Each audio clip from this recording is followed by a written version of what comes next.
오늘 이 저녁의 시간 하나님께 드리는 이 수요 예배에 나오신 여러분들을 주님의 이름으로 축복합니다. 우리 좌우 옆에 있는 분들, 우리 앞뒤에 있는 분들 서로 눈을 맞추시면서 우리 함께 서로 축복하는 시간을 갖도록 하겠습니다. 잘 오셨습니다. 하나님의 은혜 많이 받으세요 라고 축복하겠습니다. 잘 오셨습니다. 하나님의 은혜 많이 받으세요. 여러분, 오늘 하루도 하나님 안에서 평안하셨습니까? 하나님과 함께 기쁨의 길을 걸어가며 오늘 이 자리에 오셨습니까? 오늘 이 시간 우리가 함께 찬양할 텐데 우리의 메말랐던 기쁨이 회복되어지고 우리의 입술이 하나님을 찬양할 때 하나님을 향한 뜨거운 사랑으로 채워지는 귀한 시간이 되기를 바랍니다. 이 시간 우리 함께 찬양 드릴 때 변찮는 주님의 사랑과 함께 찬양 드리겠습니다. 우리를 사랑하시는 그 주님 하나님을 생각하며 찬양합니다. 변찮은 주님의 사랑과 거룩한 보혈의 공로를 우리 다 찬양을 합시다. 주님을 만나볼 때까지 예수는 우리를 깨끗게 하시는 주시니 그의 피 우리를 눈보다 더 이게 하셨네. 우리를 깨끗게 한 피는 무궁한 생명의 보리새 생명의 구원을 받은 자 하나님 찬양을 합시다. 우리 박수치며 찬양합니다. 예수는 우리를 깨끗게 하시는 주시니 그의 피 우리를 눈보다 더 이게 하셨네. 주님의 거룩한 보혈을 날마다 입으로 간증해 담대히 싸우며 나가세. 천국에 들어갈 때까지 예수는 우리를 깨끗게 하시는 주시니 그의 피 우리를 눈보다 더 이게 하셨네. 십자가 단단히 붙잡고 날마다 이기며 나가세. 머리에 명구관 쓰고서 주 앞에 찬양할 때까지 예수는 우리를 깨끗게 하시는 주시니 그의 피 우리를 눈보다 더 이게 우리 한 번 더 하면 십자가 단단히 붙잡고 날마다 이기며 나가세. 머리에 명구관 쓰고서 주 앞에 찬양할 때까지 예수는 우리를 깨끗게 하시는 주시니 그의 피 우리를 눈보다 더 이게 예수는 우리를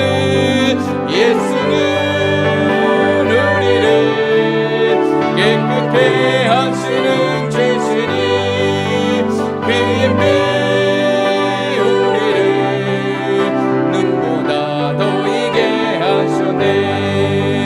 나의 영원하신 기여 생명보다 귀하다.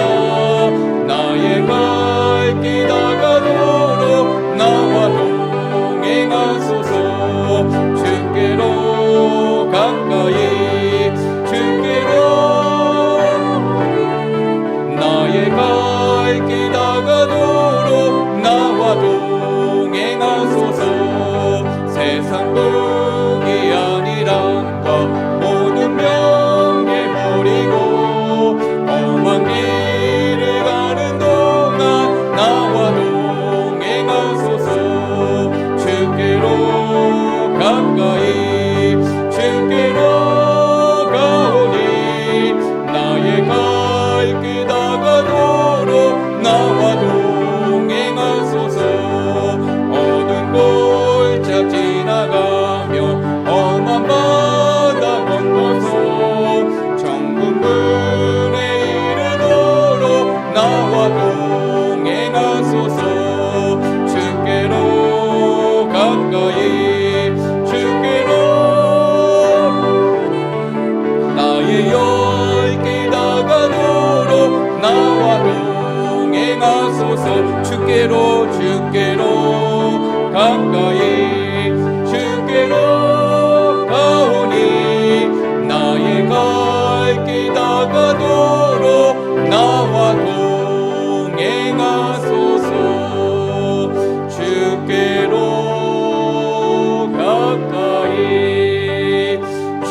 더 가까이 주께로 가까이 주께로 가오니 나의 갈 길 다가도록 나와 행하소서.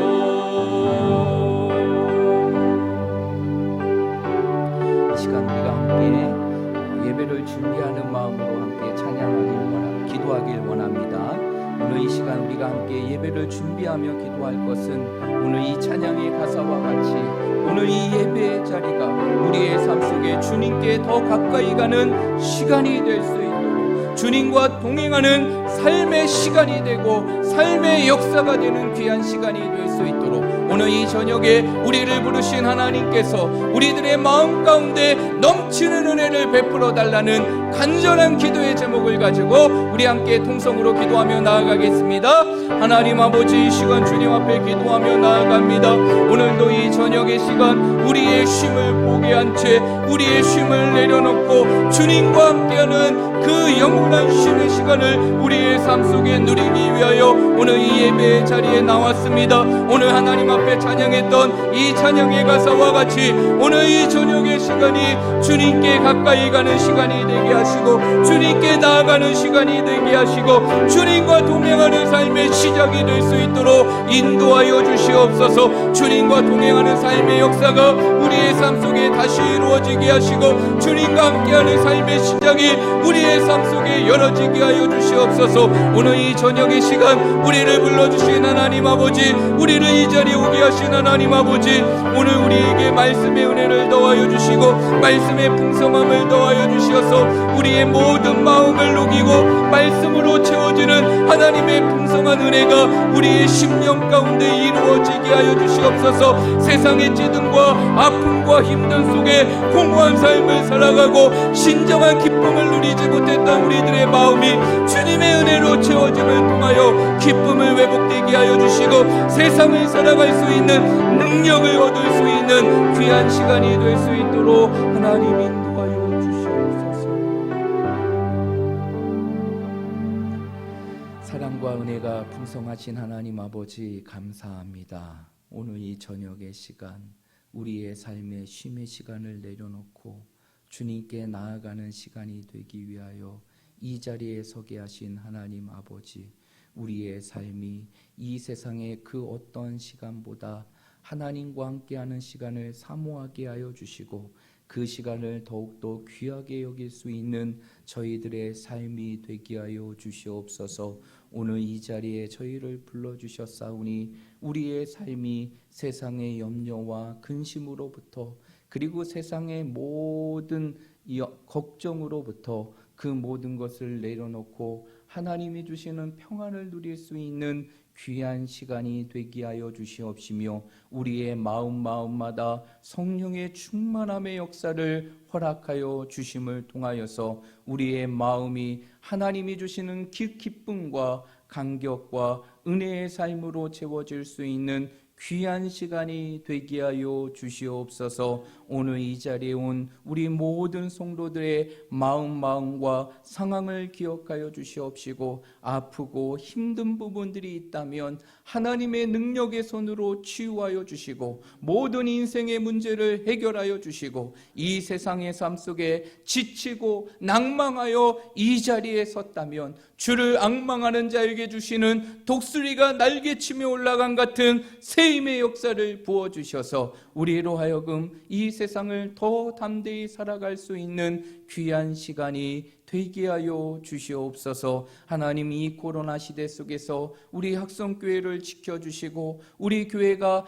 끊임없이 하나님께 예배할 수 있는 예배의 시간을 허락하여 주신 것 감사합니다. 모든 성도들이 주일의 예배뿐만 아니라 모든 예배를 사모하게 하시고 그 자리를 지키며 나아갈 수 있도록 인도하여 주시옵소서. 또한 기도의 능력을 주시고 기도의 사모함을 더하여 주셔서 우리의 삶이 늘 기도의 자리에 머무는 삶이 되게 하시고 기도로 하루를 시작하고 기도로 하루를 마감할 감당할 수 있는 기도의 사람들이 될 수 있도록 인도하여 주시옵소서. 하나님, 우리 주일학교를 기억하여 주시고 연약한 우리 주일학교를 다시 세워주심을 통하여서 우리 주일학교가 다음 세대를 이루어갈 수 있는 중심이 되는 교육의 기관이 될 수 있도록 인도하여 주시고 우리 모든 교사들에게 힘을 주시고 능력을 주시고 사명을 더하여 주셔서 그 모든 교사의 직분을 하나님 앞에 충성스럽게 감당함을 통하여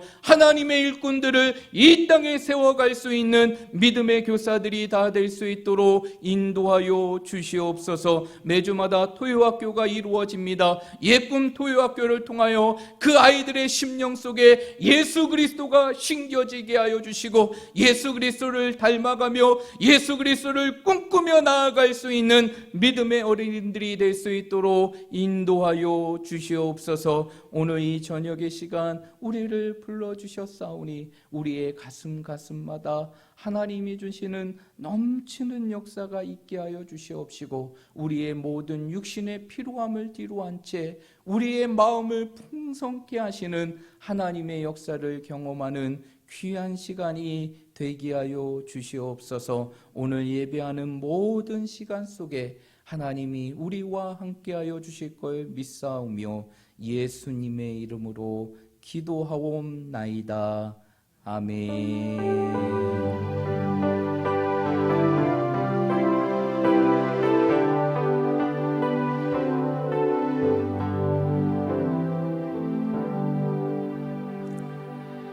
하나님의 말씀 함께 보겠습니다.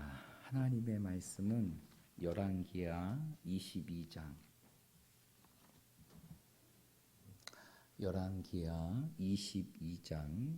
1절부터 20절까지의 말씀입니다.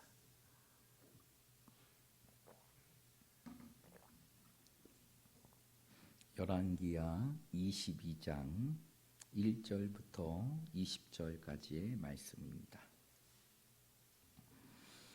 우리 말씀을 다 찾으셨으면 오늘 우리에게 주시는 하나님의 말씀을 다 함께 교독하도록 하겠습니다. 요시아가 왕위에 오를 때에 나이가 8세라 예루살렘에서 31년간 다스리니라. 그의 어머니의 이름은 여다다요 보스가디아의 딸이더라.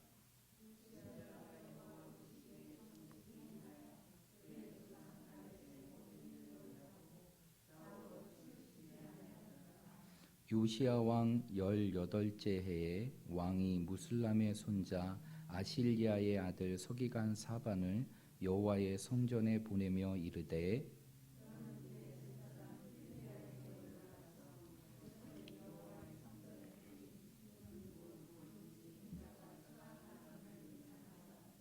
여호와의 성전을 맡은 감독자의 손에 넘겨 그들이 여호와의 성전에 있는 작업자에게 주어 성전에 부서진 것을 수리하게 하되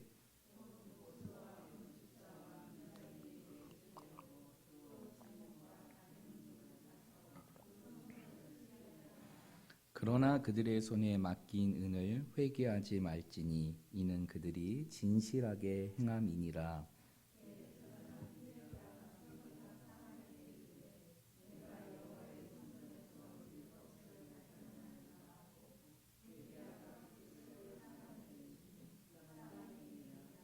서기관 사반이 왕에게로 돌아가서 보고하여 이르되 왕의 신복들이 성전에서 찾아낸 돈을 쏟아 여호와의 성전을 맡은 감독자의 손에 맡겼나이다 하고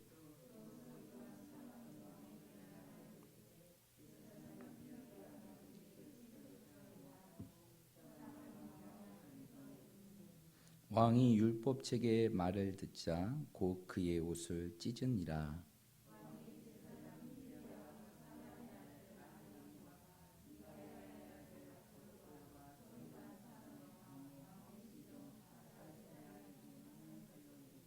너희는 가서 나와 백성과 온 유다를 위하여 이 발견한 책의 말씀에 대하여 여호와께 물으라.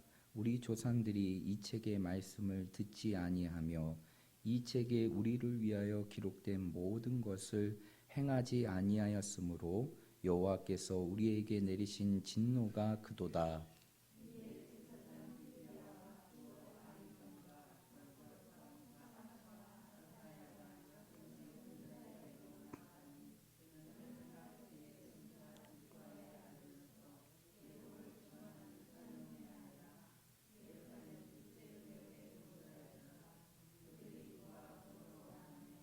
훌다가 그들에게 이르되 이스라엘 하나님 여호와의 말씀이 너희는 너희를 내게 보낸 사람에게 말하기를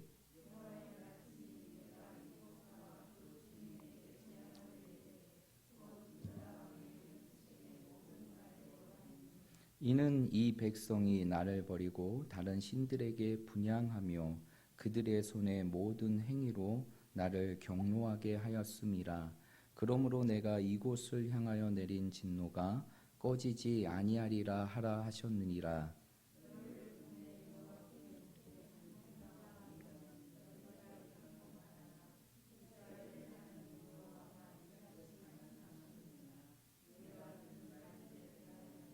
내가 이곳과 그 주민에게 대하여 빈터가 되고 저주가 되리라 한 말을 내가 듣고 마음이 부드러워져서 여호와 곧 내 앞에서 겸비하여 옷을 찢고 통곡하였으므로 나도 내 말을 들었노라.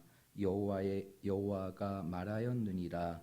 그러므로 보라, 내가 너로 너희의 조상들에게 돌아가서 평안히 묘실로 들어가게 하리니 내가 이곳에 내리는 모든 재앙을 내 눈이 보지 못하리라 하셨느니라 하니 사자들이 왕에게 보고하니라. 아멘. 오늘 우리가 열왕기하 22장 1절에서 20절까지의 말씀을 함께 읽었는데요. 오늘 이 말씀을 가지고 거룩한 몸부림을 이루라 라는 제목으로 말씀의 은혜를 함께 나누도록 하겠습니다. 우리 한번 따라해 볼까요? 거룩한 몸부림을 이루라. 거룩한 몸부림을 이루라. 오늘 이 말씀의 시간이 우리의 삶 속에 매일매일의 순간 속에 오늘 이 제목과 같이 거룩한 몸부림을 이루며 이 땅을 믿음으로 살아갈 수 있는 우리 모든 성도들이 되시기를 간절히 축복합니다.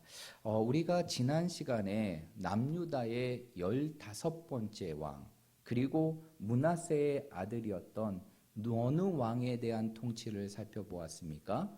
아몬에 대한 통치를 살펴보았어요. 아몬은 어떠한 통치를 했습니까? 그의 아버지였던 므낫세의 악행을 그대로 답습하고 그 결과 그의 통치 2년 만에 암살을 당하게 되는 그러한 처참한 결과를 맞이하게 됐습니다. 그러면서 그의 통치는 끝이 나게 되었죠. 그러나 이러한 아몬의 짧은 통치는 하나님의 놀라운 계획 속에 이루어졌다는 것입니다. 하나님께서는 그 아몬의 짧은 통치를 마감하게 하시고 이제 남유다를 회복하기 위한, 남유다를 다시 일으키기 위한 새로운 왕을 준비하고 계셨는데 그 왕이 바로 누구일까요? 바로 오늘 말씀에 나와 있는 요시야라는 왕인 것이에요. 여러분 이러한 말을 들어보신 적이 있습니까? 호랑이는요 죽기 전에 마지막으로 자신의 산에 올라가 산을 떠나갈 듯한 포효를 한다고 합니다. 그것이 그 호랑이의 마지막 죽음이라고 합니다. 그런데 이렇게 죄악으로 점점점 기울어가는 남유다의 역사 속에서 마치 그 호랑이의 포효와 같이 소망의 기지개를 펼 수 있는 한 사람을 하나님께서 세우시고 그를 왕의 자리에 세우게 되는데 그 사람이 바로 남유다의 16대 왕이었던 요시야라는 왕인 것이에요. 그 요시야는 그의 아버지 아몬이라는 왕의 갑작스러운 죽음으로 인하여 그의 나이 몇 세의 왕의 자리에 오르게 되느냐? 바로 8세라는 어린 나이에 왕의 자리에 오르게 됩니다. 그리고 오늘 우리가 읽었던 본문의 말씀을 보게 되니까 1절의 말씀에 보면 8세의 왕의 자리에 오른 요시야는 이 남유다를 몇 년 동안 통치하게 됩니까? 무려 31년 동안을 다스리며 통치하게 됩니다. 그러면서 그가 통치했던 모든 통치의 과정을 성경은 한 구절의 말씀으로 요약하고 설명하고 있는데 그것이 바로 2절의 말씀입니다. 우리 2절의 말씀 한번 읽어보도록 하겠습니다. 시작. 요시야가 여호와 보시기에 정직히 행하여 그의 조상 다윗의 모든 길로 행하고 좌우로 치우치지 아니하였더라. 아멘. 오늘 2절의 말씀에 보면 요시야의 통치를 두 문장으로 설명하고 있어요. 그 두 문장은 바로 무엇입니까? 첫 번째, 그는 여호와 보시기에 어떻게 행하였다? 정직히 행하였다라고 말하고 있어요. 그리고 그뿐만 아니라 그는 어디의 길로 행하였다라고 말하고 있습니까? 다윗의 길로 행하였고 그 길에서 벗어나는 삶을 살지 않았음을 설명해 주고 있다는 것이에요. 여러분, 이 11개의 말씀을 보게 되면 남쪽의 왕과 북쪽의 왕, 그리고 무려 40년 가까이 되는 많은 왕들의 내용을 이 11기 상하의 말씀에 담고 있습니다. 그런데 그 11기 상하의 말씀을 보면 이러한 왕들에 대한 내용을 기록하고 늘 그 왕들에 대한 평가를 기록하고 있는데 그 평가 중에 가장 최고의 평가가 무엇인지 아십니까? 그 평가는 바로 오늘 요시야가 받았던 평가라는 것이에요. 첫 번째는 바로 하나님 앞에 정직히 행하는 평가. 그리고 두 번째로는 어디의 길을 떠나지 않는 다윗의 길을 떠나지 않고 그 길로 행하는 것이 최고의 평가라는 것이에요. 그러한 가운데에서 이 남유다는요, 르호보암으로부터 시작하여 마지막 시드기야까지 20명의 왕들이 남유다의 350년이라는 역사의 기간 속에서 통치를 하게 됩니다. 이러한 통치 가운데 이러한 평가를 들었던 왕은 다수의 왕이 아니라 딱 3명의 왕이 있게 됩니다. 그 3명의 왕이 바로 누구냐면 첫 번째가 남유다의 4번째 왕이었던 여호사밧이라는 왕이 있고, 그리고 두 번째 왕이 우리가 최근에 나누었던 바로 히스기야가 두 번째고, 세 번째가 바로 오늘 말씀에 나와 있는 요시야라는 왕이죠. 결국 요시야는 하나님 앞에 최고의 평가를 들었던 최고의 왕이었고, 하나님을 기쁘시게 하는데 자신의 삶을 드렸던 왕이 바로 요시야라는 왕이었다는 것이에요. 그럼에도 불구하고 요시야가 이러한 평가를 들을 수 있었던 것은 바로 그 당시의 상황 속에서 끊임없이 하나님 앞에 거룩한 몸부림침을 삶을 살았다는 것을 우리는 예상할 수가 있게 돼요. 사실 요시야 왕이 왕위의 자리에 오를 때만 해도 남유다의 상황이 결코 녹록하지 않았다는 것이, 좋지 않았다는 것이, 그의 아버지였고 그의 할아버지였던 므낫세와 아몬의 통치를 통하여 이 남유다, 하나님을 섬기는 이 남유다는 어떠한 나라가 되었느냐? 우상의 숭배로 채워지는 나라로 변질이 되었어요. 그뿐만이 아니죠. 그러다 보니까 끊임없는 외세의 침략과 압박에 짓눌리는 상황에 이르게 되었어요. 그래서 우리가 앞에도 살펴보았지만 이 남유다는 끊임없이 어느 나라의 침공을 받게 됩니까? 아수르라는 나라의 침공을 받게 돼요. 북이스라엘을 먼저 멸망시킨 그 이방의 민족이었던 아수르가 이제 남유다를 침공하는 부분들이 끊임없이 반복이 된다는 것이, 이렇게 어렵고 힘든 상황 속에, 그리고 영적으로 무너져 있는 이 현실 속에서 누가 왕의 자리에 오르게 되느냐? 바로 요시야가 왕의 자리에 오르게 됩니다. 그러한 상황 속에서 요시야는 이 나라를 하나님의 거룩한 나라로 다시 회복하기 위하여 무엇의 칼을 들게 되느냐? 개혁의 칼을 들게 돼요. 개혁의 칼을 들게 됩니다.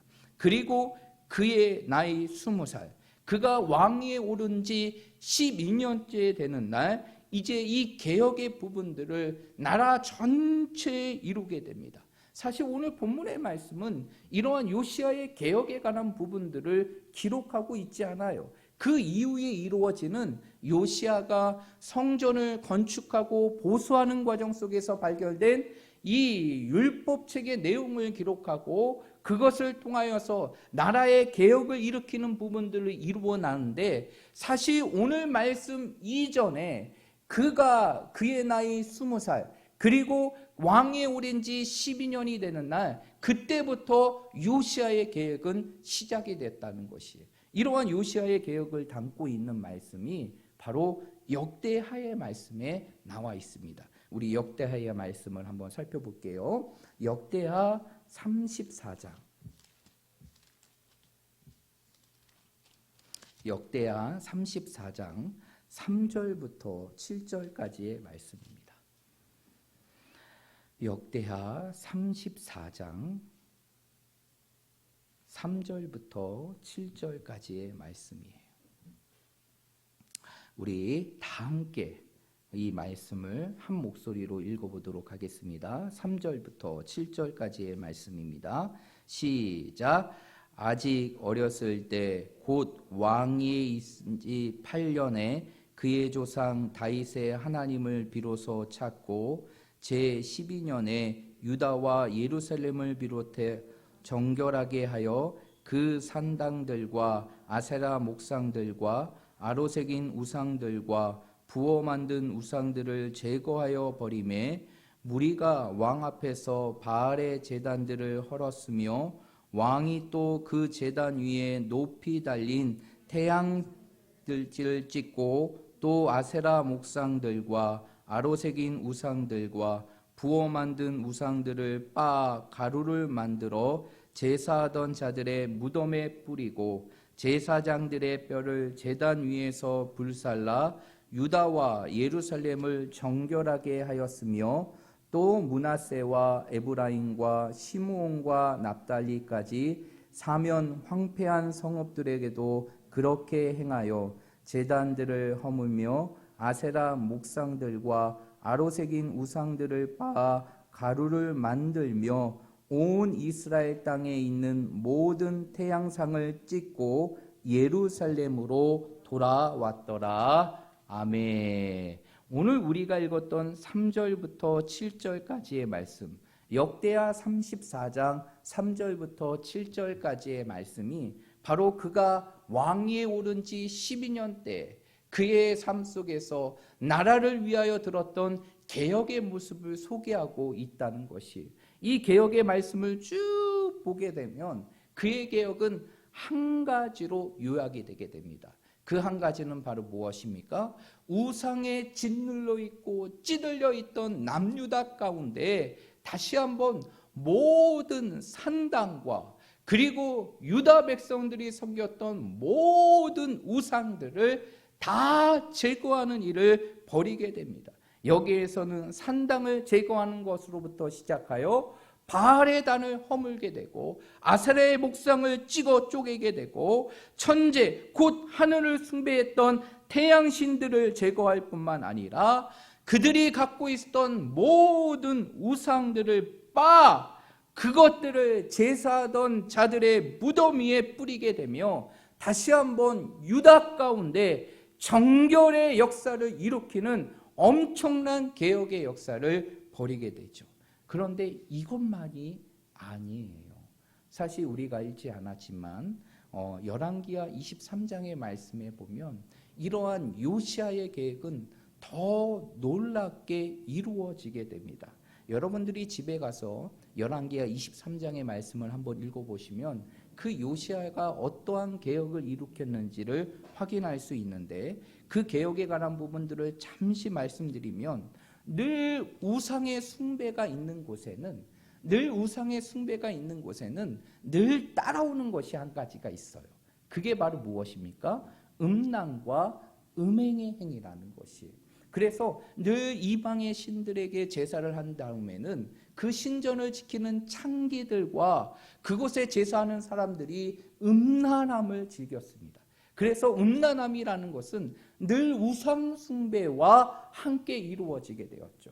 그러한 가운데에서 이러한 음란의 부분들을 익혔던 것이 그 남유다 땅에 있었는데, 그것이 바로 무엇이냐면 마동의 집이라는 것이, 그 마동의 집은 바로 무엇이냐면 여자의 창기들이 있는 것이 아니라 남자의 창기들이 있어요.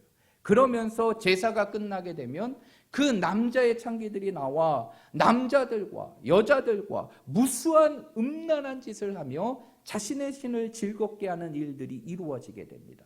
이러한 부분들을 제거했던 왕이 바로 누구냐면 요시야라는 왕이에요. 그것뿐만 아니에요. 이방의 신들 가운데 제사를 드리는 가운데 가장 잔인한 제사가 바로 무엇이냐면 몰렉의 제사예요.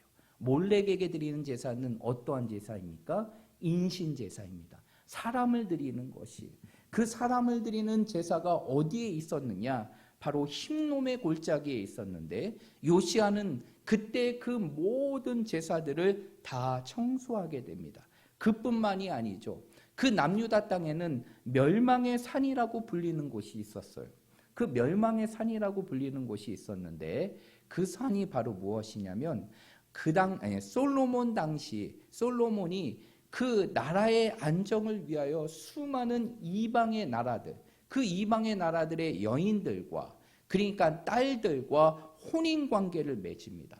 그러면서 그 사람들이 남유다 땅에 오면서, 이스라엘 땅에 오면서 자신의 신들을 섬기는 수많은 산당들을 만들어 놓는데, 그 이방의 여인들이 만들어 놨던 그 수많은 산당들이 바로 무엇이냐면 멸망의 산이라고 불리는 것이에요. 그러한 가운데 요시야는 이러한 멸망의 산도 다 제거할 뿐만 아니라 자신의 나라 남유다뿐만 아니라 바로 북이스라엘 땅까지 모든 이방의 제단들을 완전히 허물게 됩니다. 그래서 우리가 금방 읽었던 역대하 34장 7절의 말씀에 보니까 그가 모든 이스라엘 땅에 있는 모든 우상들을 찢고 어디로 돌아왔다라고 말하고 있습니까? 예루살렘 유다 땅으로 돌아오게 됩니다. 이렇게 이 요시야의 개혁은 남유다 땅에 그치는 것이 아니라 남유다 땅의 모든 우상들을 제거할 뿐만 아니라 북이스라엘 땅까지 그 개혁의 물결이 이루어지게 되었다는 것이에요. 그러한 상황 속에서 무엇이 이루어지게 되느냐? 그가 왕위에 오른 지 18년째 되는 날, 그의 나이 26살의 나이에 그가 어떠한 사건을 이루게 되느냐? 성전을 수리하는 동안 아주 놀라운 발견을 이루게 돼요. 그 발견이 바로 무엇입니까? 오늘 말씀에 나와 있는 무엇을 발견하는 것입니까? 제사장의 책, 곧 율법책을 발견하는 것이에요. 여기에 대해서 율법책이 어떠한 것인가 많은 학자들의 이야기가 있는데, 이 율법책은 무엇이냐면 지성소 안에 보면 그 지성소, 제사장들이 1년에 한 번 드리는 그 지성소 안에 보면 그 제사에 대한 내용뿐만 아니라 모든 율법에 대한 내용을 기록한 그 율법책이 그 지성소 안에 항상 있었다고 합니다. 그런데 문제는 무엇이냐면 결국 이 남유다가 부패하고 타락하고 우상 숭배에 빠지면서 결국 이러한 율법책을 잊어버리게 돼요. 그런데 이것을 누구 때에 발견하게 되느냐? 바로 요시야 때에 발견하게 됩니다. 그리고 율법책을 발견한 요시야는 이제는 개혁의 불길을 더 이루게 됩니다. 그러면서 오늘 본문의 말씀은 그가 율법책을 발견한 이후에 어떠한 행위를 했는지를 기록하고 있는데, 오늘 11절의 말씀을 보십시오. 11절의 말씀에 보니까 왕이 율법책의 말을 듣자 곧 그의 무엇을 찢었다라고 말하고 있습니까? 옷을 찢었다라고 말하고 있어요.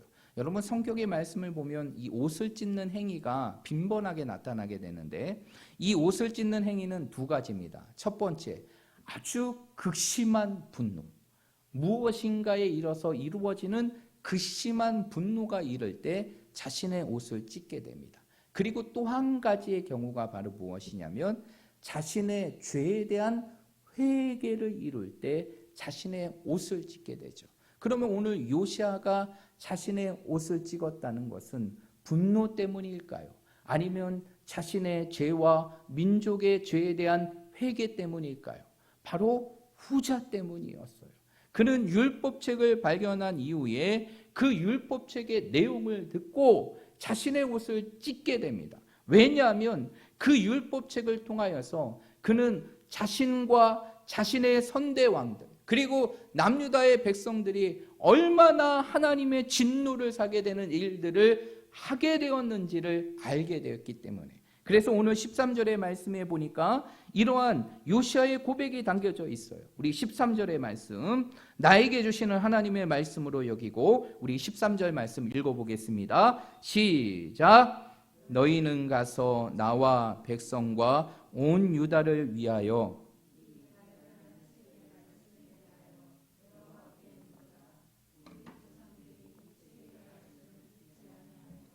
이 책에 우리를 위하여 기록된 모든 것을 행하지 아니하였으므로 여호와께서 우리에게 내리신 진노가 크도다. 아멘. 요시아는 무엇을 발견하게 됩니까? 그 말씀을 읽음을 통해서 무엇을 발견하게 되냐면 우리 조상들 그리고 우리의 민족과 모든 백성들이 이 책의 말씀을 들어야 함에도 불구하고 듣지 아니하고 그리고 기록된 모든 것을 행해야 됨에도 불구하고 행하지 않음을 깨닫게 돼요. 그리고 지금 자신의 민족의 상황이 결코 우연이 아니라 그냥 이루어진 것이 아니라 누구의 진노임을 깨닫게 됩니까? 하나님의 진노임을 깨닫게 되는 거예요. 그러니까 그 진노를 깨닫고 그 죄악의 모습을 깨달으니까 그 죄에 대한 회개로 자신의 옷을 찢는 것입니다. 그러면서 이제 요시아는 어떻게 하느냐? 그 당시에 대제사장이었던 hil기야에게 이 책의 말씀을 더 많은 사람들에게 전해줄 수 있도록 읽어줄 수 있도록 요청하게 됩니다. 그리고 한 가지를 더 하게 돼요.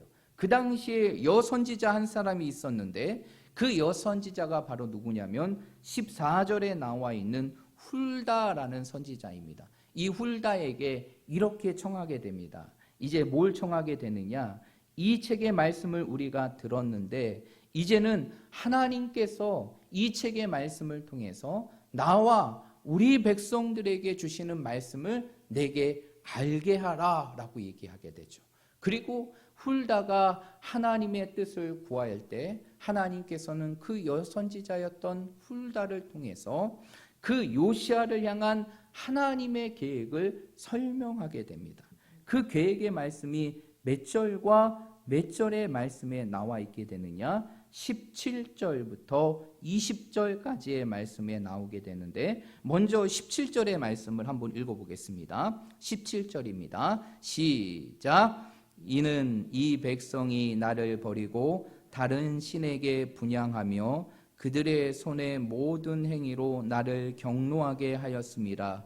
그러므로 내가 이곳을 향하여 내린 진노가 꺼지지 아니하리라 하라 하셨느니라. 아멘. 첫 번째 하나님의 뜻은 무엇이냐면 바로 이스라엘을 향한 하나님의 진노가 멈추지 않는다는 것이, 하나님의 진노가 멈추지 않는다는 것은 무엇입니까? 그 당시에 선대 왕들부터 모든 이스라엘 백성들이, 그 유다의 백성들이 하나님을 버린 채 이방의 신들을 분향하고 섬긴 그 죄악이 결국 하나님의 진노로 이루어지게 됐는데 그 진노는 결국 무엇으로 나타나게 되느냐? 유다의 멸망으로 나타나게 돼요. 그러면 오늘 이 진노가 꺼지지 않는다는 것은 결국 남유다는 어떠한 결과를 맞이하게 될 것이라는 것입니까? 멸망을 당하게 될 것을 훌다라는 여선지자를 통해 하나님의 뜻을 발견하게 됩니다. 이게 첫 번째 하나님의 뜻이에요. 그리고 요시야를 향한 또 한 가지 하나님의 뜻이 훌다의 입을 통해서 전해지게 되는데 그것이 바로 19절과 20절의 말씀이에요. 19절과 20절 말씀 우리 한번 읽어봅니다. 시작.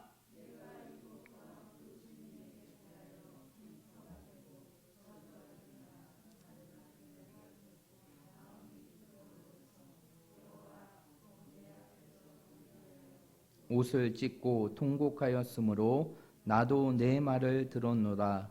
여호와가 말하였느니라. 그러므로 보라, 내가 너로 너의 조상들에게로 돌아가서 평안히 묘실로 들어가게 하리니 내가 이곳에 내리는 모든 재앙을 내 눈이 보지 못하리라 하셨느니라 하니 사자들이 왕에게 보고하니라. 아멘.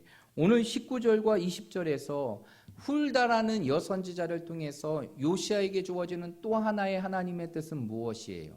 이러한 하나님의 진노가 이제 유대 땅에 계속되는데 오늘 하나님께서 그 요시야에 무엇을 보았다고 말하고 있습니까? 자신의 옷을 찢고 통곡하는 회개의 모습과 회개의 말을 들었다라고 얘기합니다. 그러면서 하나님께서 요시야에게 주시는 것이 무엇이냐면 이 유다의 멸망이 너의 눈에 보지 않게 하리라 라고 얘기해요. 이 이야기는 무엇이에요? 요시야 때 남유다의 멸망이 이루어지지 않을 것을 얘기하게 됩니다. 그 죄악으로 가역되는 순간 그 모든 우상들을 척결하고 그 말씀 앞에 회개하며 자신의 옷을 찢었던 그 요시야 한 사람의 그 회개가 그 요시야 시대의 많은 사람들로부터 하나님의 멸망을 보지 않게 하는 놀라운 결과를 이루게 될 것을 말씀하게 됩니다. 그리고 그 이후에서도 요시야는 놀라운 계획의 역사를 이루어가요. 그래서 열왕기하 23장의 말씀에 보니까 이제는 모든 우상들을 척결했잖아요. 척결했을 뿐만 아니라 우상에게 예배했던 모든 제사의 내용들을 다 남유다 땅에서 제거합니다. 그리고 하나님을 예배하는 예배를 회복하죠. 그 예배 회복이 바로 무엇으로 나타나게 되느냐? 6월절의 예배 회복으로 이루어지게 됩니다. 그러면서 이제 요시야의 통치는 마감되는데 성경의 말씀에 보면 이러한 요시야의 행적을 하나님께서 어떻게 여기셨는지를 분명하게 기록하고 있는데 그것이 바로 열왕기하 23장 25절입니다. 열왕기하 23장 25절. 23장 25절입니다. 우리 한 목소리로 읽어보도록 하겠습니다. 열왕기하 23장 25절. 우리 다 찾으셨으면 함께 있습니다. 시작. 요시야와 같이 마음을 다하며 뜻을 다하며 힘을 다하여 모세의 모든 율법을 따라 여호와께로 돌이키는 왕은 요시야 전에도 없었고 후에도 그와 같은 자가 없었더라. 아멘. 오늘 요시야의 모든 통치를 정리하며 성경이 기록하는 것은 바로 무엇이냐면 요시야와 같이 마음을 다하고 뜻을 다하고 힘을 다하여 무엇을 행하는 자가 없었다? 율법을 따라 여호와께 돌이킨 왕이 없었다. 이러한 왕은 요시야 전에도 없을 뿐만 아니라 그 후에도 이러한 자가 없었다. 결국 요시야의 모습은 이 남유다의 역사를 통틀어서 아니 이스라엘 땅의 모든 역사를 통틀어서 요시야 이전과 그 이후에 없었던 전무후무한 인물이었음을 성경은 마지막으로 설명하고 있는 것입니다. 이것이 바로 오늘 우리가 읽었던 요시야의 통치의 내용이에요. 그러면 오늘 이 요시야의 모습을 우리가 함께 살펴보며 오늘 이 시대를 살아가는 우리들이 우리의 삶 속에 기억해야 될 중요한 메시지가 있습니다. 이거는 정말 중요하고 여러분의 마음속에 평생을 갖고 살아가야 될 말씀인데 그것은 바로 무엇이냐? 믿음으로 살아가는 성도는 이 땅의 거룩함을 지키며 세상 속에 구별된 삶을 살아가야 될 성도는 매일매일의 삶이 하나님 앞에 우리 자신의 거룩함을 지키기 위하여 영적인 몸부림이 있어야 한다는 것이에요. 여러분, 하루하루의 삶을 이렇게 치열하게 살아가고 계십니까? 내가 하나님 앞에 범죄하지 않기 위하여, 하나님의 말씀을 잃어버리지 않기 위하여 오늘 요시아와 같이 하나님의 말씀을 붙들고 날마다 그 말씀으로 내 삶을 돌이키며 내 삶 속에 하나님의 거룩함을 지키기 위하여 영적인 몸부림을 하며 살아가고 있다는 것이에요. 여러분, 우리 그리스도인들의 삶은 성경은 분명히 얘기합니다. 넓고 큰 길이 아니에요. 좁고 험한 길이라고 말하고 있어요. 왜 그럴까요? 이 땅에서의 하루하루 믿음을 지키며 살아가는 모든 삶의 과정이 정말 하나님 앞에 거룩함을 지키는 너무나 치열한 상황이기 때문이에요. 여러분, 우리가 눈에 보이지 않지만 우리의 믿음의 삶은 끊임없이 영적인 전투와 같은 삶을 살아가고 있다는 것이에요. 이러한 삶이 오늘 이 시대를 살아가는 우리들의 삶이라는 것이에요. 이러한 현실 속에서 우리가 지켜야 될 것은 무엇일까요? 하루하루 매 순간순간을 정말 하나님 앞에 거룩하게 살아가기 위하여 끊임없이 몸부림치는 삶의 모습이 있어야 한다는 것이. 여러분, 오늘 요시아 왕의 모습을 보면 요시아 왕이 어떻게 이러한 놀라운 개혁을 이룰 수 있었을까요? 사실 요시아는요, 굉장히 절망적인 상황 속에 개혁을 펼칩니다. 왜? 내 자신이 개혁을 펼치고 나라를 거룩하게 세워진다고 해서 하나님의 진노가 바뀌는 게 아니었기 때문에. 훌다를 통해서 요시아에게 전해지는 첫 번째 내용은 무엇입니까? 이미 이전에 많은 왕들의 제약과 그 유다의 제약으로 인하여 하나님의 진노가 돌이키지 않는다고 얘기해요. 이 이야기는 무엇이에요? 내가 아무리 열심히 해도 이 나라는 멸망으로 치달을 수밖에 없다는 거죠. 이 사실이 변하지 않는다는 것이. 결과가 나와 있는 상황 속에서 이러한 개혁의 일들을 펼치는 게 쉬울까요? 결코 쉽지 않은 일입니다. 그럼에도 불구하고 그가 끊임없이 나라와 민족과 백성의 거룩함을 위하여 개혁의 칼을 들고 개혁의 역사를 이루었던 이유는 뭔지 아십니까?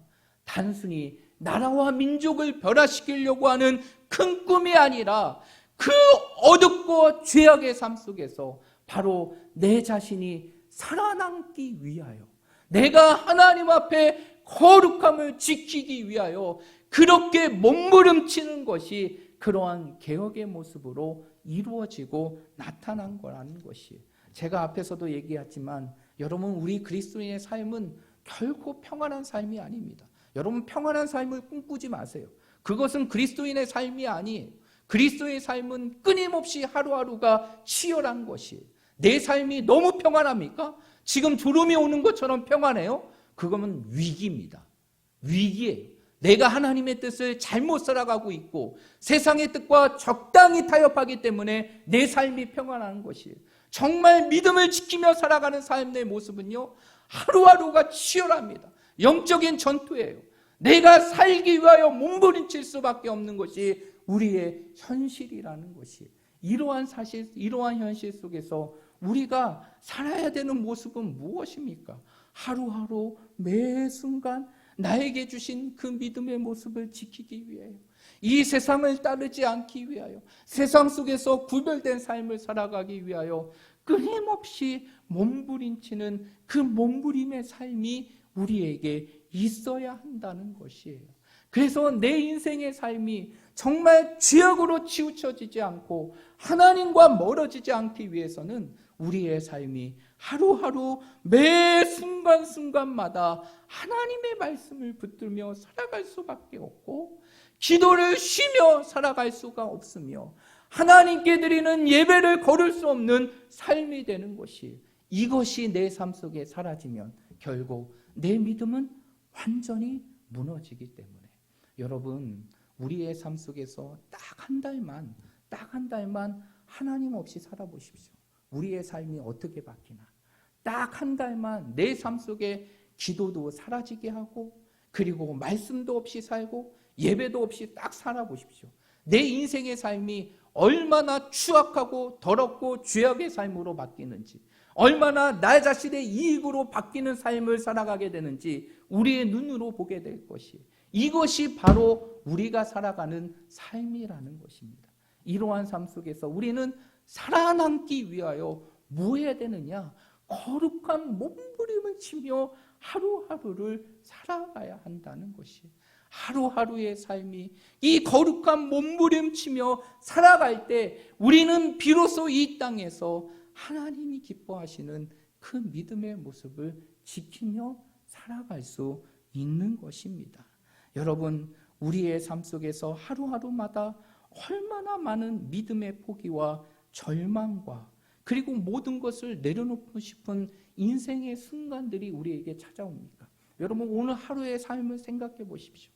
다른 날 하지 말고 오늘 하루만 생각해 보십시오. 내 하루 속에서 내 마음 가운데 어떠한 유혹들이 내 마음 속에 찾아왔는지, 내 마음 속에 끊임없이 이 믿음의 모습을 그냥 포기하고 싶은데, 내가 하고 있는 모든 사역들을 다 내려놓고 싶은데, 이제는 내가 이 땅의 삶 속에서 좀 더 편하게 살고 싶은데, 이러한 유혹들이요 우리의 삶 속에 수없이 찾아오게 됩니다.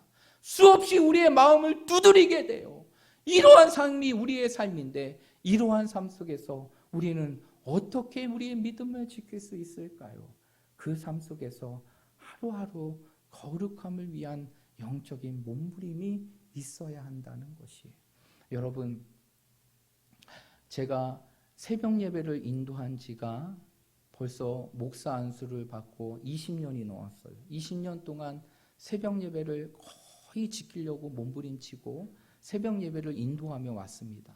그런데 여러분, 그래도 지금도 힘든 게 바로 무엇이냐면 새벽에 일어나는 것이, 20년의 시간들을 한결같이 그 5시 예배를 인도하기 위하여, 드리기 위하여 늘 깨워서 그렇게 발버둥 치며 살아도 하루하루가요 새벽에 일어나는 것이 너무 힘드는 거예요. 오늘 하루도 그냥 일어났다가 좀 더 쉬고 싶다, 좀 더 자고 싶다, 그냥 권사님께 맡기고 그냥 잘까? 이러한 유혹들이 하루에 수십 번 듭니다. 그리고 목회 사역을 할 때마다도 하는 과정 속에서도 내 마음에 한숨이 나는 일들이 수없이 나타나게 됩니다. 모든 것을 그냥 다 내려놓고 그냥 자연인처럼 살고 싶은 마음이 내 마음속에 굴뚝과 같고요, 수없이 내 마음을 두드립니다. 여러분, 이것이 바로 누구의 인생이냐면 저의 인생만이 아니라 오늘 이 시대를 살아가는 우리 그리스도인의 인생이라는 것이, 이러한 삶 속에서 우리가 어떻게 믿음을 지킬 수 있을까요? 그것은 바로 무엇이지만 힘들지만 그래도 우리의 삶 속에서 기도의 자리를 지키는 것이고, 힘들지만 우리가 말씀을 부여잡고 말씀과 함께 살아가는 것이고, 정말 힘들지만 우리의 삶 속에 예배의 자리를 지키며 살아가는 것이 결국 이 땅에서 내가 살 수 있는 길이라는 것이, 저는 오늘 요시아의 모습을 보면서요, 우리 그리스도인의 삶이 바로 이러한 거구나. 그가 거대한 개혁을 이루는 것을 보는 것이 아니라 그 개혁 속에서도 이루어지지 않을 것을 보면서도 자신이 살기 위하여 그 땅의 죄악의 모습들을 바꿔가는 요시아의 모습을 보면서 오늘 이 시대를 살아가는 우리들이 믿음으로 살아가고 하나님 앞에 거룩하게 살아가는 것은 내 교회를 바꾸고 내 가족을 바꾸는 거대한 목표가 아니라 바로 오늘 하루 내가 살기 위한 몸부림이라는 것을 말씀을 통해서 깨닫게 되는 것이, 여러분, 이러한 몸부림이 없으면요, 이러한 거룩한 몸부림이 없으면 우리는 세상에 끊임없이 타협하며 살아갈 수밖에 없습니다. 늘 살아도 죽은 것 같은 인생을 살아가게 되고 늘 내 인생이 잠들어 있는 삶을 살아갈 수밖에 없는 것이, 여러분, 오늘 말씀을 통해서 우리가 기억해야 될 것은 바로 무엇이냐면 우리의 인생의 삶 속에 하루하루의 삶이 너무나 치열하기에 우리는 그 시간들을 살아가기 위하여 거룩한 몸부림의 삶을 살아가야 하는 것이 우리의 삶 속에 기도를 붙들 수밖에 없고, 우리의 삶 속에 말씀을 붙들 수밖에 없고, 우리의 삶 속에 예배의 자리를 지킬 수밖에 없는 것이 우리의 신앙의 삶이라는 것이, 여러분 지난 3일 동안도 이 믿음을 지키기 위하여 정말 수고하셨습니다. 그러나 우리에게는 또 다른 3일의 시간이 있고, 우리에게 주어진 또 인생이라는 시간들이 있어요. 우리가 걸어가야 될 그 믿음의 시간들이 있다는 것이, 이 시간들을 위해서 여러분의 삶 속에 기도를 놓지 마십시오. 그리고 말씀을 놓지 마십시오.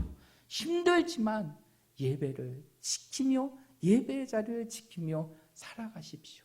그게 바로 우리가 이 땅에서 믿음을 지킬 수 있는 길이고, 이러한 거룩한 몸부림이 결국 우리를 하루 살게 하는 능력이 될 것입니다. 우리 사랑하는 모든 성도들이 오늘 이 말씀을 여러분의 가슴 속에 가장 깊이 간직하시고, 내 인생의 삶 속에 거대한 목표보다는 하루하루를 믿음으로 거룩하게 살고자 하는 마음으로 인생의 삶을 산다 보면, 그 시간들이 우리의 삶 속에 쌓이고 쌓여서 결국 하나님의 마음을 기쁘게 하는 믿음의 인생이 될 것입니다. 우리 모든 성도들이 이러한 하루하루의 삶을 이 땅에 이루어갈 수 있는 우리 모든 성도들이 되시기를 주님의 이름으로 축복드립니다. 기도하겠습니다. 이 시간 우리 통성으로 함께 기도하도록 하겠습니다. 오늘 주신 말씀을 기억하며 함께 기도하기를 원합니다. 우리의 삶은 영적으로 너무나 치열한 시대에 사단은 우는 사자와 같이 우리를 삼키기 위하여 끊임없이 우리에게 유혹을 던지며 우리의 삶 속에 절망을 주고 모든 것을 내려놓고 살고자 하는 그러한 편안한 삶을 우리의 마음속에 유혹으로 뿌립니다. 이러한 삶 속에서 우리가 살아야 될 것은 적당히 세상과 상황 속에 타협하며 살아가는 것이 아니라, 그 상황 속에서도 말씀을 부여잡고 기도를 부여잡고 예배의 자리를 지키며 거룩한 몸부림으로 살아가는 것입니다. 이 시간 기도할 때 하나님, 내 삶이 어떠한 세상의 유혹이 있다 할지라도 하나님의 거룩함을 내려놓지 않게 하시고 세상의 구별됨을 놓지 않게 하시고 하나님 앞에 하루하루를 몸부림치며 살아가는 삶이 되게 하여 주시옵소서.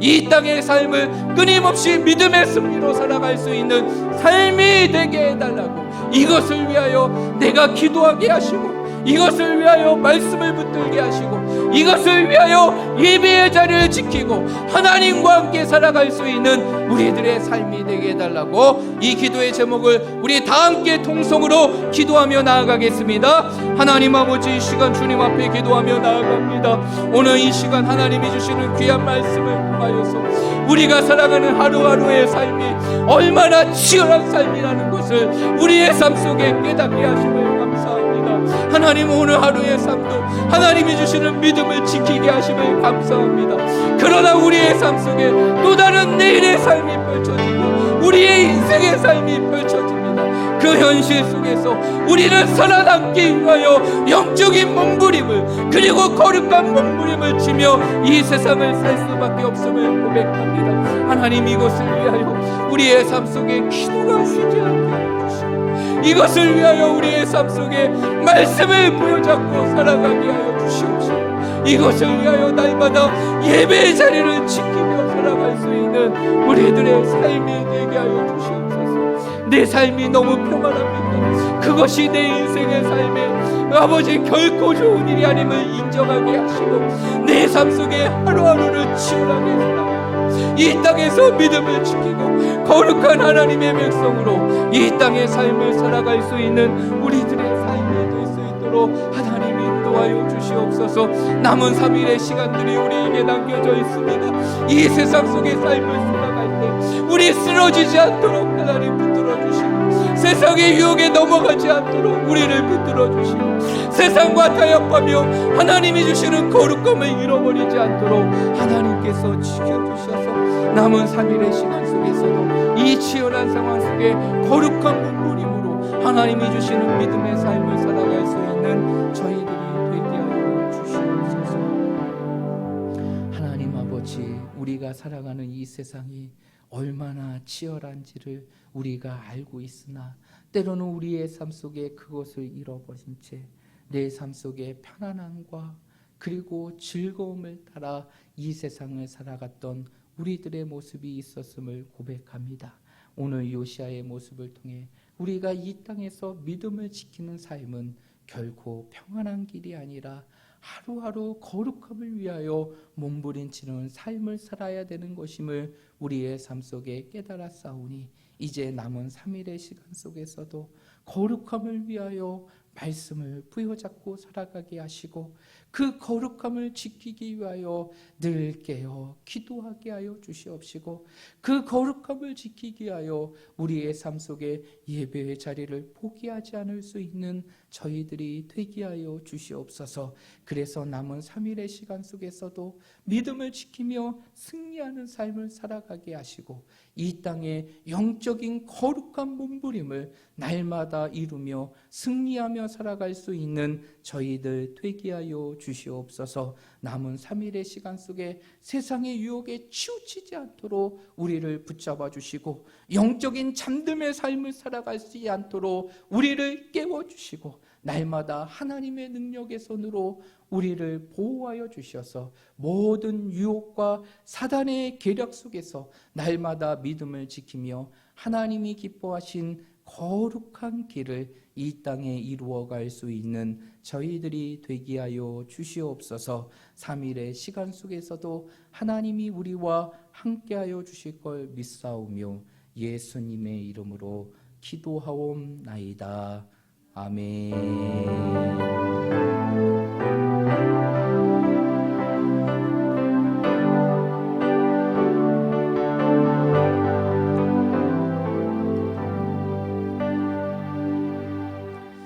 교회 앞에 교회 소식 전해드리겠습니다. 주보 맨 마지막 페이지를 참고해 주시기를 바랍니다.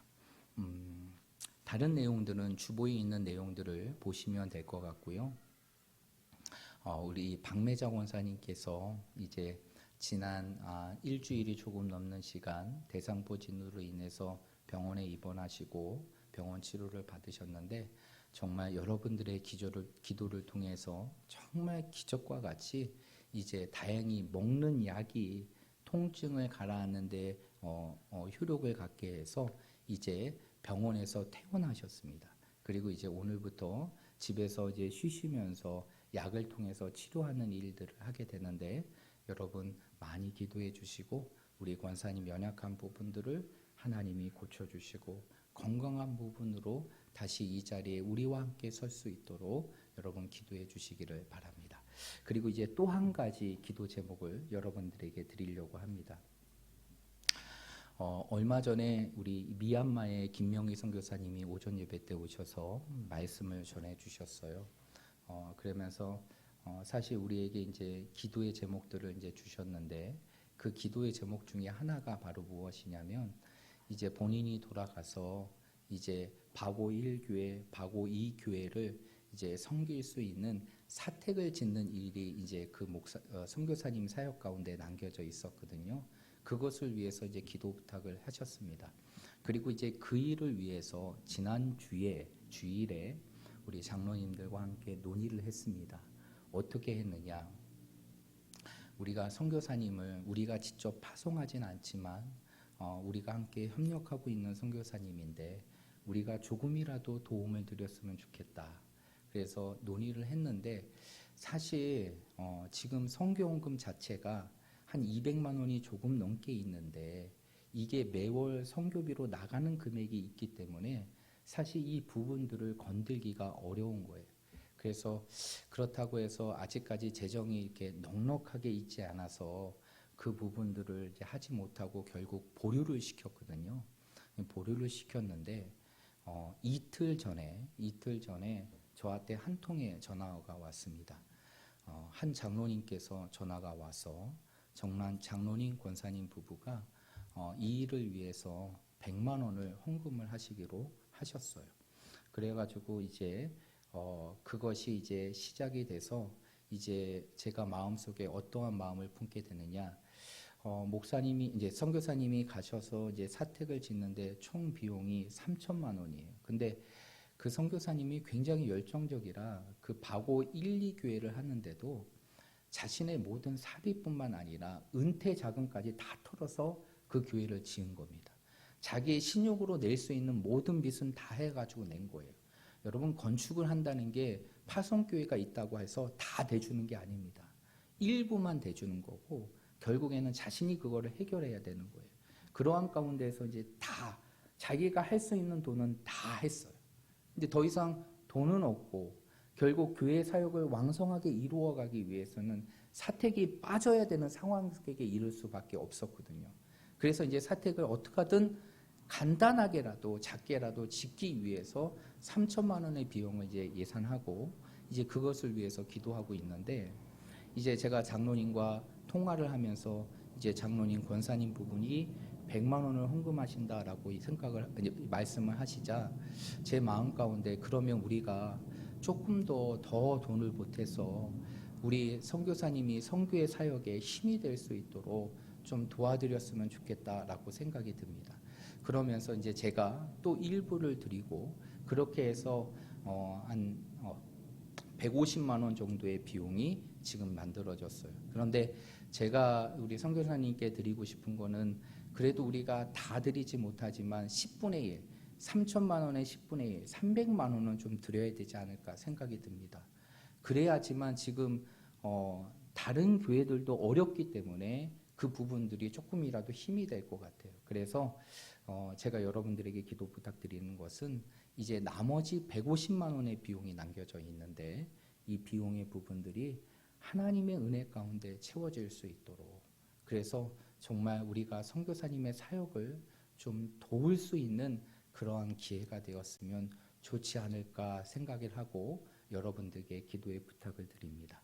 그래서 이제 돌아오는 주일에 우리 모든 성도들에게 다시 한번 이것을 공적으로 발표를 하고, 우리 성도들이 십시일반 도와주시면 그것을 모아진 금액을 우리 선교사님께 드려서 건축에 정말 마중물이 될 수 있는 금액이 되어서 그 땅에 선교사님 사역에 건축의 사역을 이루어갈 수 있는 그런 하나님의 역사를 이루었으면 하는 바람이 있어서 여러분들에게 기도의 제목을 드립니다. 그래서 혹시 이 일에 동참하고 싶으신 분들은 이제 교회 봉투 있잖아요. 교회 봉투에 미얀마 건축 헌금이라고 쓰시고 여러분들이 건축 헌금을 담아서 교회로 내시면 교회 재정에서 그거를 따로 구분해서 이제 10월 한 달간 모금을 하고 그것을 선교사님께 보내드리려고 합니다. 우리 각자의 상황이 지금 여유롭고 넉넉하지 않으니까 어떻게 될지는 모르겠어요. 그러나 하나님께서 일하시면 또 우리를 통해서 우리 선교사님에게 힘이 될 수 있는 것들을 하나님께서 또 하게 하실 거라고 생각이 듭니다. 그래서 이제 10월 한 달간 이제 모금되어지는 선교 헌금을 이제 총체적으로 해서 우리 미얀마의 김명희 선교사님께 전해드리려고 합니다. 이것을 위해서 여러분 기도해 주시고, 정말 하나님께서 정말 제가 말씀드린 것처럼 우리의 작은 헌금이 그 건축의 마중물이 되어서 건축을 이루어갈 수 있도록, 그래서 선교사님의 미얀마의 사역이, 바고의 사역이 더 힘을 이루어갈 수 있도록 여러분 기도해 주시기를 바랍니다. 나머지 내용들은 주보를 참조해 주시면 될 것 같아요. 우리 다 함께 자리에 일어나셔서 338장 우리 함께 찬양 드리고 주기도문으로 예배를 마치도록 하겠습니다.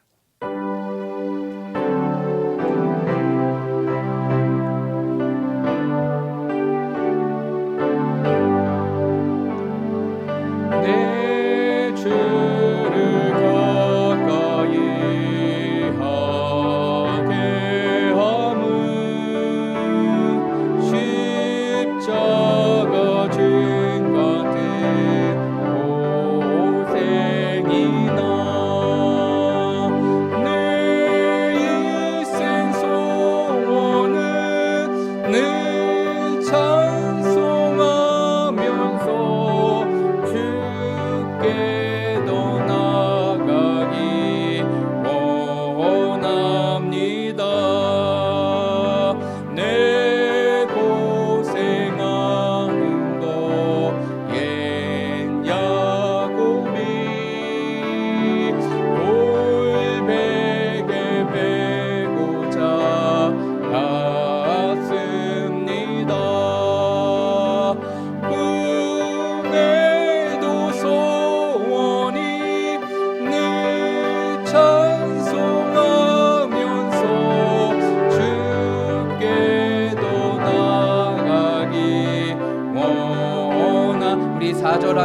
야곱이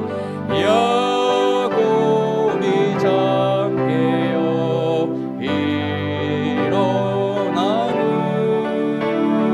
돌 따는 쌓은 것 본받아서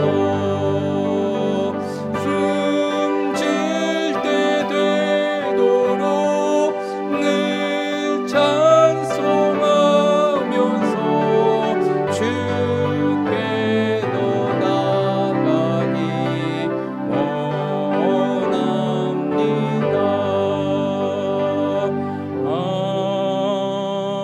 아멘. 하늘에 계신 우리 아버지여, 이름이 거룩히 여김을 받으시오며 나라에 임하옵시며 뜻이 하늘에서 이루어진 것 같이 땅에서도 이루어지이다. 오늘날 우리에게 일용할 양식을 주옵시고 우리가 우리에게 죄 지은 자를 사하여 준 것 같이 우리의 죄를 사하여 주옵시고 우리를 시험에 들게 하지 마옵시고 다만 악에서 구하옵소서. 대개 나라와 권세와 영광이 아버지께 영원히 있사옵나이다. 아멘.